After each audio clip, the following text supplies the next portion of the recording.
একাত্তরের মহান মুক্তিযুদ্ধের বীর শহীদদের প্রতি শ্রদ্ধা অবনত গোটা জাতি। তাদের স্মরণে মহান বিজয় দিবসে সারা দেশে চলছে নানা আয়োজন। বিভিন্ন জেলায় ভোরে প্রতীকী তোপধ্বনি দেওয়া হয়। যশোর পুরাতন বাস স্ট্যান্ড মোড়ে মহান বিজয় দিবস স্তম্ভে তোপধ্বনির আয়োজন করা হয়। ভোরে সূর্যোদয়ের সঙ্গে সঙ্গে ৩১ বার তোপধ্বনির মাধ্যমে মহান বিজয় দিবসের কর্মসূচির সূচনা হয়।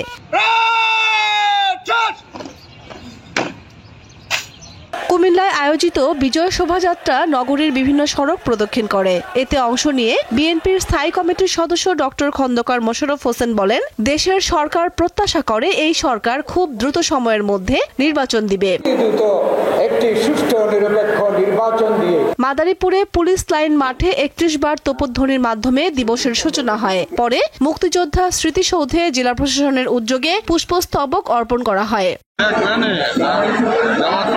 খুলনায় বিজয় দিবসের সমাবেশে বিএনপির জাতীয় স্থায়ী কমিটির সদস্য গয়েশ্বর চন্দ্র রায় বলেন, সংস্কার একটি চলমান প্রক্রিয়া। নির্বাচন ছাড়া সংবিধানের সংযোজন বা সংশোধন কোনোটাই সম্ভব নয়।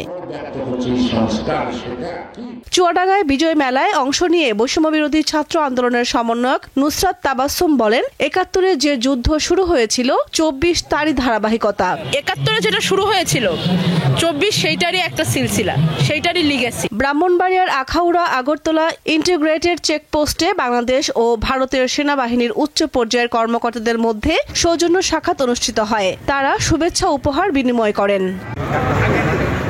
শরীয়তপুরে জেলা প্রশাসনের পক্ষ থেকে বীর মুক্তিযোদ্ধাদের সংবর্ধনা প্রদান করা হয়। অনুষ্ঠানে উপস্থিত ছিলেন ১৯৮ জন মুক্তিযোদ্ধা।